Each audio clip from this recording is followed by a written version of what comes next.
How y'all doing? I hope y'all having a blessed day out there.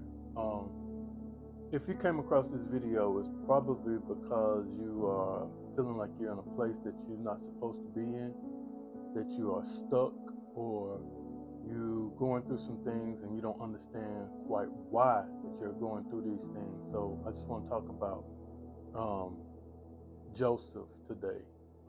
Joseph was a son of Jacob. It was 12 brothers, and Joseph was the second to the youngest, meaning he had 10 brothers that was older than him. And Joseph had the favor of God on his life from the time he was born. Um, his his brothers were jealous of him because his dad loved him and favored him the most. I think it says something. His mom, Rachel, named her son Joseph, saying, "May the Lord add to me another son." So I went and I looked up the name Joseph, and the Hebrew term for the name Joseph is Yasab, and that means he will add or God will increase. So from the very beginning of his life, he had the favor of God. And sometimes when we have God's favor on our life, other people just don't understand why they don't like us. They be jealous. They hate on you. They talk about you.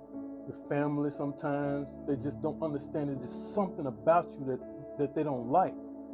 Sometimes it's just that natural favor that God has on our life that other people just don't like.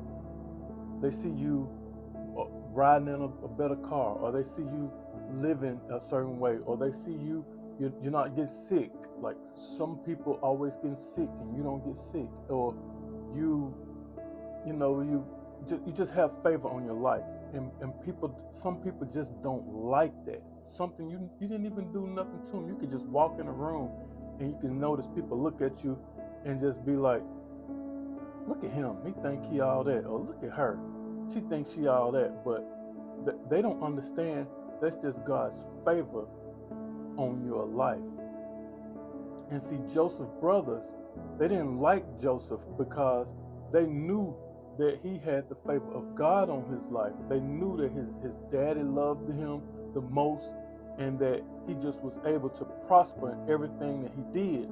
So they decided they were going to kill him. They were going to throw him in a cistern, like a well, and throw him in there and just let him die. But again, God had favor on Joseph. So one of his brothers, Reuben, was like, no, let's not kill him. He is our brother. Let's just sell him as a slave.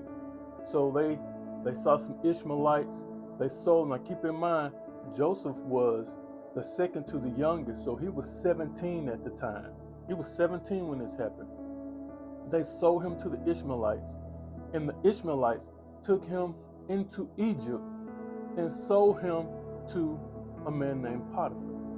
Now Potiphar had, nice little wealth. He had a house and he had servants, and he took Joseph. Now keep in mind, his brothers are trying to cause him harm. They want to get him out of the way because they're jealous of him.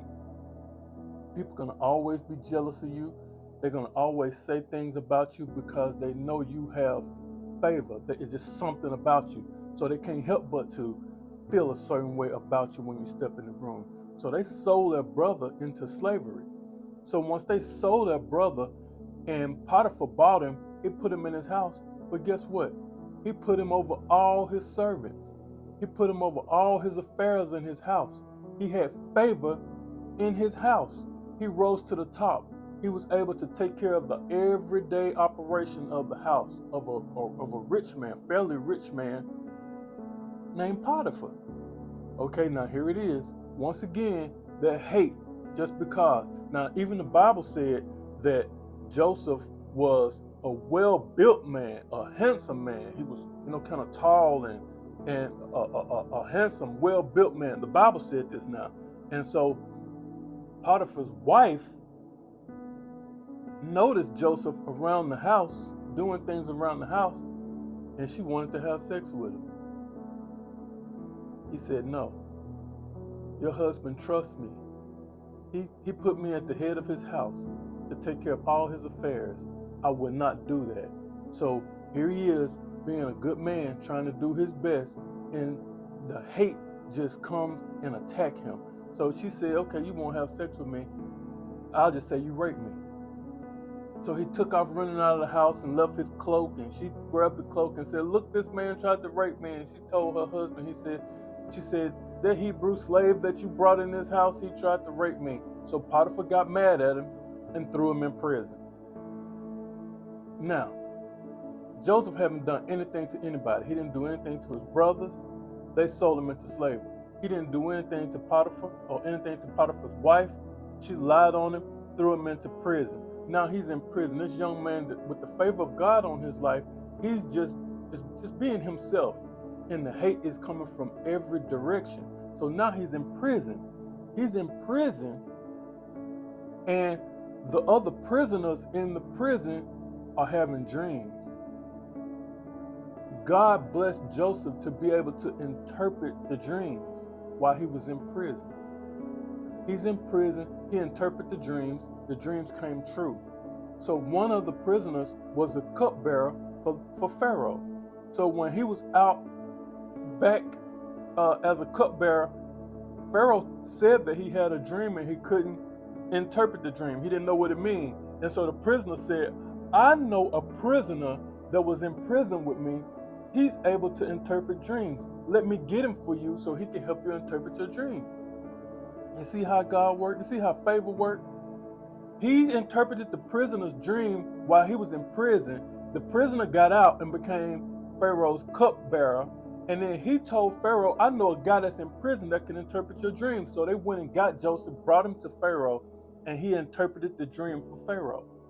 So the dream that he interpreted for Pharaoh was that the land was going to go through a famine, and that we're going to have 7 years of plenty and then 7 years of lack. So in those 7 years of plenty, we need to store up because that's what's going to save us. So when it happened and he told Pharaoh, Pharaoh made him the governor over all of Egypt.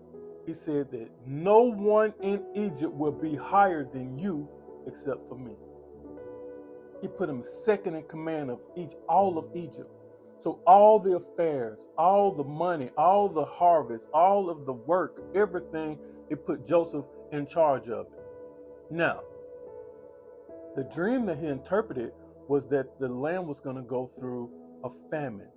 So people from all over the world was going to come and have to buy grain and stuff from Egypt, which Joseph was in charge of.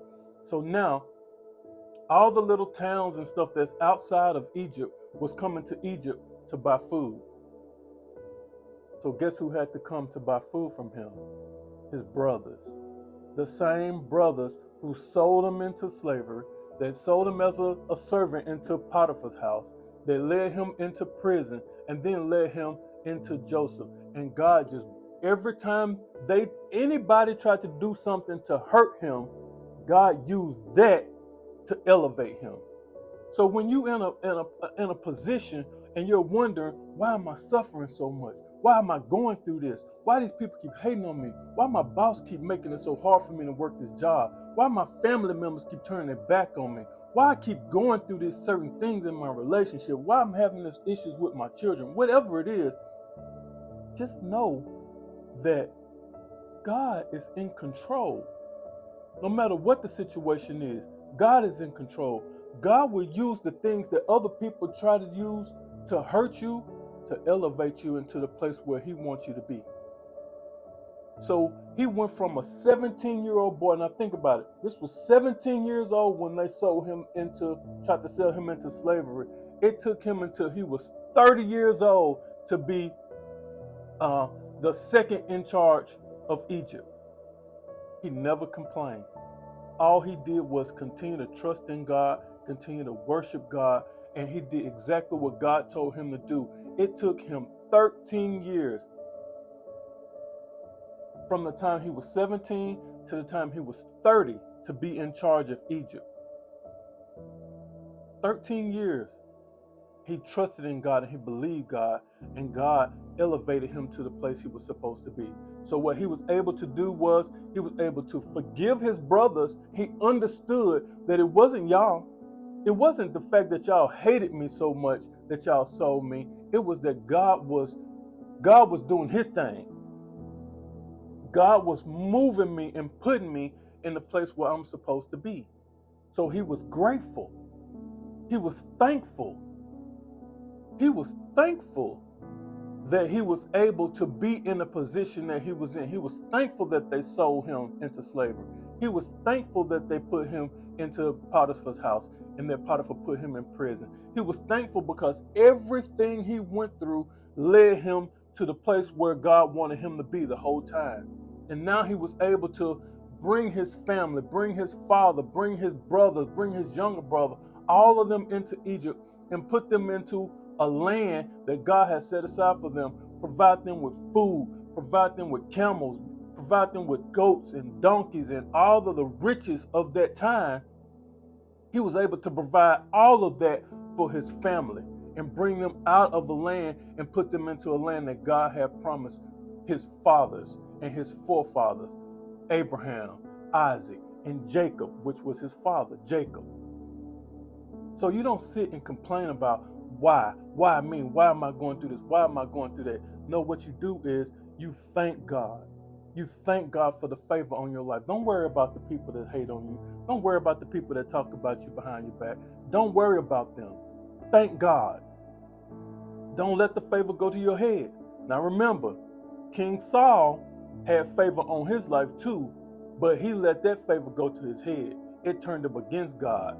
And so God took the kingdom from him and gave it to David, who was a humble young shepherd boy. So don't let the favor go to your head. Always give God the glory, but recognize the favor in your life and then use that favor in your life to bless somebody else. You understand? Use the favor that God have on your life to bless someone else. And always, always, always give God the glory. All right. Y'all be blessed, be safe, and while you're out there be about our Father's business.